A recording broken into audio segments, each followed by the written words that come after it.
Madame, Monsieur, bienvenue à votre émission d'information habituelle Appalaches en quelques mots. Grâce à une importante contribution financière du Grand Défi Pierre Lavoie et d'un legs tout aussi généreux de la ville de Thetford Mines, les élèves des écoles primaires de la Commission scolaire des Appalaches pourront poursuivre et même accentuer la pratique d'activités sportives. C'est en effet dans le cadre d'un partenariat entre le célèbre cycliste Pierre Lavoie et ambassadeur des saines habitudes de vie et les autorités municipales de Thetford Mines que les élèves de la Commission scolaire des Appalaches profiteront de divers équipements et facilités leur permettant de mieux bouger. Allons d'abord retrouver M. Denis Langlois, président de la Commission scolaire, qui a souhaité la bienvenue à 600 des élèves du primaire de la Commission scolaire. Alors moi, je veux remercier des gens comme M. Pierre Lavoie d'avoir initié ce mouvement provincial-là, de faire en sorte que toutes les écoles du Québec, particulièrement nos écoles chez nous, participent. On se souvient, il y avait des cubes d'énergie. Maintenant, c'est rendu un mode de vie d'être en action. Alors, M. Lavoie, M. Maranda, M. Sébastien Paquette, merci d'avoir fait la boucle. Merci à un gars qui s'appelle Charles Lacroix, de croire en vous autres et vouloir le meilleur pour tous vous autres, d'être l'ambassadeur, d'avoir été le porte-parole. Le Grand Défi Pierre Lavoie a donc remis une somme de 45 000 $ à laquelle la ville de Thetford a ajouté un legs d'équipement d'une valeur de 40 000 $ afin d'encourager la pratique de l'activité physique. Cette importante contribution a été rendue possible grâce à l'initiative de plusieurs intervenants, dont le marathonien thetfordois Charles Lacroix, qui a été à l'origine de la venue de Pierre Lavoie à Thetford en mai dernier. Et la semaine dernière, M. Lavoie était également parmi nous, où il s'est adressé à ces mêmes 600 élèves. Il faut bouger toute notre vie pour maintenir notre corps en santé. Vous savez, les saines habitudes de vie, je vous pose la question, vous savez c'est quoi? Hein? C'est bouger. Hein? C'est également bien s'alimenter. C'est boire de l'eau. Et c'est dormir, exactement. Donc, c'est quelque chose qui sont simples, mais qui sont obligatoires. Souvent, les adultes l'ont oublié, cette partie bouger. Hein? Quand on regarde parfois vos parents, vos grands-parents, pour quelques-uns, pas tout le monde, ils ont oublié cet élément. Pourtant, ils continuent à boire de l'eau, ils continuent à bien s'alimenter, ils continuent de dormir, mais ils ont oublié l'élément bouger. Ça fait partie de la vie. Puis longtemps, et encore un peu aujourd'hui, on voit des manifestations comme les Jeux du Québec que vous avez accueillis cet été, où on va voir des jeunes qui vont performer dans le sport. C'est bien. Je trouve ça très bien. Ça fait des modèles pour les autres. Mais ce qu'il ne faudra jamais oublier derrière ça, mais pourquoi qu'on bouge? On doit d'abord bouger pour maintenir notre corps en santé. Ça devrait être la seule raison pourquoi on bouge.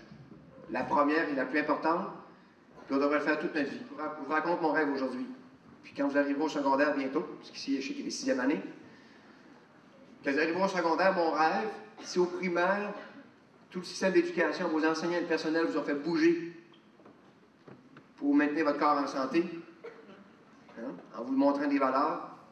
J'espère que quand vous arriverez au secondaire, on retrouvera les mêmes valeurs. Oui, je comprends qu'on veut gagner des bannières pour les gymnases, dans les gymnases des écoles, parce qu'on est en compétition contre les autres écoles. N'oubliez jamais, quand on met un système compétitif en place, on fait de l'exclusion. On exclut les jeunes qui ont moins de talent. Puis au primaire, on leur a dit que c'est pas grave, la performance, c'est plutôt bouger pour ton corps, puis ils ne retrouvent pas ce message au secondaire. On vient de perdre ce travail qu'on a fait depuis 6 ans dans les écoles avec vous. Le cycliste de grande renommée avait profité du mois de l'activité physique pour se joindre aux 3000 élèves des écoles primaires de la Commission scolaire des Appalaches et prendre part au marathon à relais qui se déroulait simultanément avec le Grand Défi santé primaire. Impressionné par l'accueil et la détermination des jeunes élèves, M. Lavoie s'était alors engagé à soutenir les écoles dans leurs efforts, à encourager les saines habitudes de vie. C'est notamment grâce à des sommes récoltées par les cyclistes évoluant sous les couleurs de l'équipe Henry Schein que le grand défi Pierre Lavoie a pu contribuer comme il le souhaitait. On retrouvait au sein de cette équipe les cyclistes Sébastien Paquette, Alain Maranda, Luc Bérère, Jean-François Bélanger, Marie-Josée Dubé et Christian Bernard. La somme versée par le grand défi Pierre Lavoie servira directement aux élèves, comme l'a indiqué Mme Marie-France Lessard, membre du comité organisateur de l'événement de mai dernier. Cet argent servira à maintenir les concentrations sportives dans les écoles primaires et permettra donc aux élèves de s'adonner au patinage, à la natation, au ski de fond et au ski alpin. Quant à la participation de la ville de Thetford, elle consiste en un legs d'équipements sportifs reliés à l'athlétisme. Ces équipements acquis par la tenue des Jeux du Québec l'été dernier deviennent ainsi la propriété de la commission scolaire qui les rendra accessibles aux élèves. Le caucus des cités régionales de l'Union des municipalités du Québec s'est réuni vendredi dernier à Saint-Jérôme à l'invitation du maire, M. Stéphane Maher. À cette occasion, les membres ont élu le maire de Thetford Mines, M. Marc-Alexandre Brousseau, à titre de président du caucus et la mairesse de Rivière-du-Loup, Mme Sylvie Vignet, à la vice-présidence. M. Marc-Alexandre Brousseau a remercié ses collègues de leur confiance et a mentionné qu'il entendait travailler étroitement avec ses collègues au comité exécutif du caucus au cours des prochains mois afin de porter les priorités des cités régionales de partout au Québec auprès des instances de l'Union. Je tiens enfin à remercier la mairesse de Magog, a-t-il mentionné, Mme Vicky May Ham, pour son apport à titre de présidente du caucus au cours des derniers mois. Cette nomination de M. Brousseau survient à la suite de la démission de Mme Ham à la présidence du caucus après son élection à titre de présidente de la Fédération canadienne des municipalités en juin dernier. La composition du comité exécutif du caucus pour le mandat 2018-2019 est maintenant la suivante. M. Marc-Alexandre Brousseau à la présidence, Mme Sylvie Vignet à la vice-présidence, de même que le maire de Victoriaville, M. André Bellavance, à cette deuxième vice-présidence, et à la trésorerie, le maire de Gaspé, M. Daniel Côté. Les villes qui font partie de ce caucus sont 27 municipalités, dont entre autres Drummondville, Gaspé, Granby, Victoriaville, Rouyn-Noranda, Saint-Georges, Saint-Hyacinthe, Val-d'Or, Saint-Jean-sur-Richelieu, Saint-Jérôme, Valleyfield, pour ne nommer que celle-ci. Vendredi, le 28 septembre dernier, une adolescente âgée de 12 ans, accompagnée de sa mère, s'est présentée à la centrale de police de la Sûreté municipale de Thetford Mines afin de déposer une plainte d'agression sexuelle dont elle avait été victime. Les premiers éléments d'enquête recueillis par les sergents détectives ont indiqué qu'elle aurait eu des relations sexuelles avec un ami alors qu'elle n'y avait pas consenti. Le garçon était âgé de 16 ans et aurait menti en alléguant être plus jeune. Il a été arrêté puis libéré par la suite sous promesse de comparaître au palais de justice de Thetford Mines le 21 janvier 2019 en chambre de la jeunesse. Quelques jours plus tard, soit mercredi le 3 octobre, les sergents détectives ont ouvert une enquête en matière d'agression sexuelle où une jeune fille, également âgée de 12 ans, aurait eu des relations sexuelles avec un garçon âgé de 15 ans. Ce dernier a été arrêté puis libéré sous promesse de comparaître également. En guise de prévention, le service de police rappelle à la population que le code criminel est explicite quant à l'âge du consentement aux relations sexuelles. Ce dernier a été établi à 16 ans. Il est également important de rappeler que peu importe l'âge, un partenaire peut en tout temps retirer son consentement lors d'un rapport sexuel. Si l'autre partenaire ne cessait pas immédiatement, il y aura alors agression sexuelle. Au cours de l'année 2017, les policiers de la Sûreté municipale de Thetford Mines ont ouvert 41 dossiers concernant des crimes à caractère sexuel. Depuis le début de l'année 2018, ils en ont ouvert 21. Des victimes de tout âge ont été rencontrées. Une personne qui se sent victime en pareil contexte pourrait ressentir de la honte et aurait tendance à taire son histoire. Les agents du service de police peuvent offrir une écoute active en accueillant toute personne qui désire consulter en la matière avant de décider de déposer une plainte criminelle. Toujours dans le domaine policier, le vendredi 12 octobre, autour de 20 heures, lors d'une opération cinémomètre dans une zone scolaire de 50 km/h dans la municipalité de Saint-Joseph-de-Coleraine, les policiers de la Sûreté du Québec, détachement de la MRC des Appalaches, ont intercepté un véhicule qui circulait à plus de 110 km/h dans une zone de 50 km/h. Le conducteur, un homme de 57 ans de Lévis, s'est vu remettre une amende de 1 223 $ ainsi que 14 points d'inaptitude. Comme il s'agissait d'une récidive, son permis de conduire a été suspendu pour 30 jours et son véhicule a été saisi pour la même période de temps. Près de 200 personnes sont attendues pour la 4e édition de la Soupe de la solidarité. La pauvreté est malheureusement encore d'actualité aujourd'hui, ici au Québec, même si elle prend de plus en plus des visages distincts.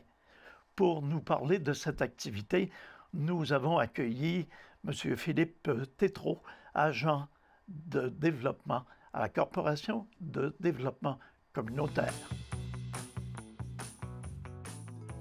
Alors, M. Tétrault, bienvenue. Et en quoi consiste l'événement en question?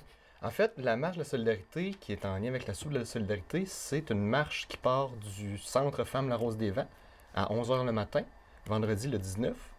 Puis ensuite, on s'arrête, on fait un petit arrêt devant le centre Marie-Agnès pour une explication un peu de la statue devant le centre. Ensuite, la marche continue jusqu'au Club de l'Âge d'Or, derrière dans le coin de l'église. J'ai plus l'adresse exacte.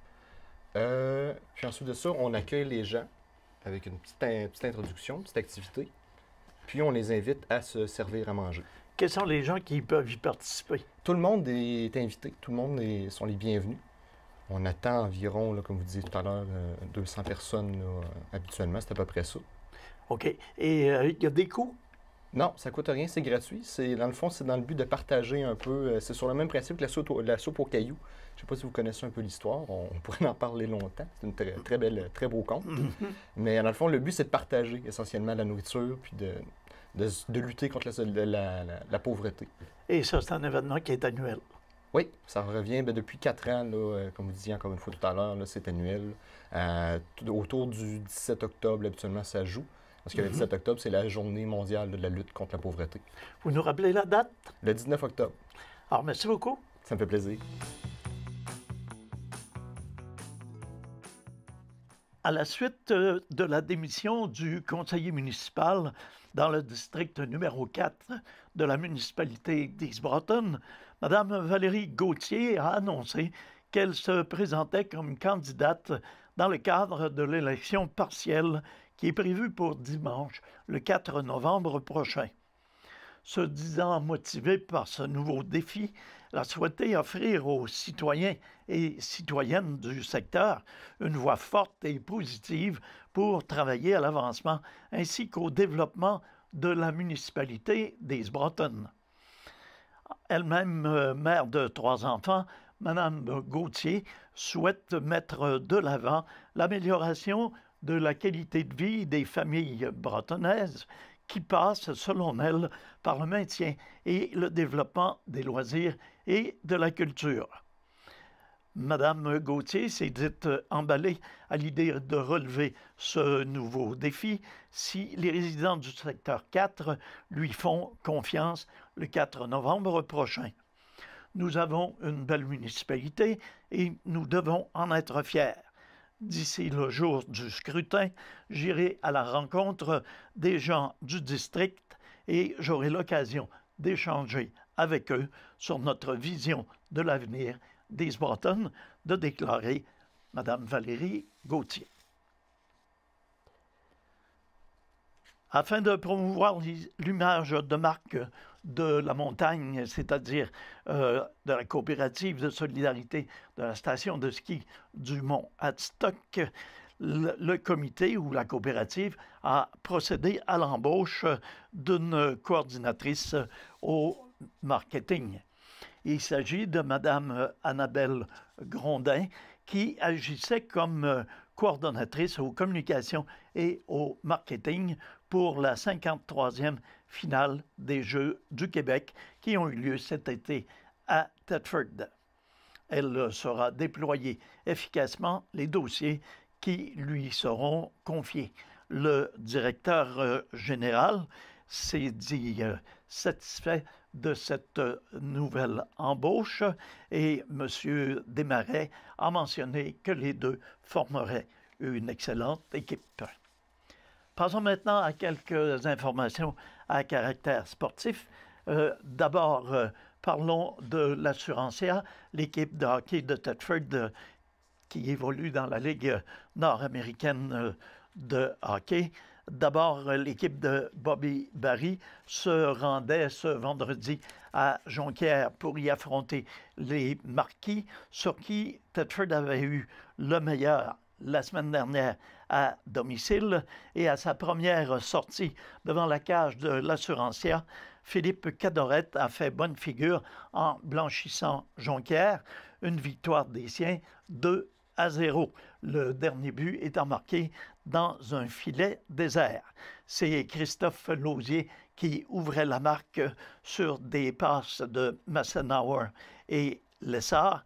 Et le dernier but appartenait à Matthew Medley à la 3e période dans un filet désert. Dès le lendemain, l'Assurantia revenait devant ses partisans pour, cette fois-ci, recevoir la visite des éperviers de Sorel-Tracy. Ces derniers l'ont emporté par la marque de 2-1 en prolongation devant 881 spectateurs au centre Mario Gosselin. La troupe de Bobby Barry tentera de prendre sa revanche ce jeudi à Sorel-Tracy. L'équipe sera de retour devant ses partisans le 19 octobre pour recevoir la visite des Blackjacks de Berlin au New Hampshire. Au football collégial, les filons du cégep de Thetford ont subi un cuisant revers de 47-7 devant les Lynx du cégep Édouard Montpetit dans un match de la division 2 de la Ligue de football collégial. Il s'agissait pour la formation thetfordoise d'une défaite sans précédent cette saison.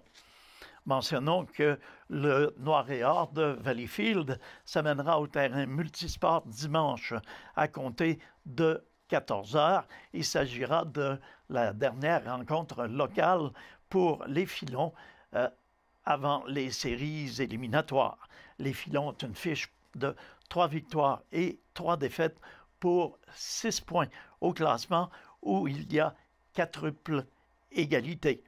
Mentionnons que dans la défaite de 47-7, le seul touché des Filons contre les Lynx est allé à l'affiche de Jonathan Fournier. Quelques petites activités cette semaine. Mardi soir, Viva Argentina, les grands explorateurs à la salle Dussault. Vendredi soir, au centre Mario Gosselin, l'assurancière reçoit les Blackjacks de Berlin dans la Ligue nord-américaine. Samedi soir, à la salle Dussault, Bruno Pelletier. Et dimanche après-midi, 14h, au Cégep, le match des Filons football. Alors voilà, c'est ce qui met un terme à nos informations pour ce soir. J'espère que vous serez des nôtres la semaine prochaine pour un bulletin semblable. Entre-temps, demeurez à l'écoute. Nos émissions se poursuivent. À tous et à toutes, une bonne semaine.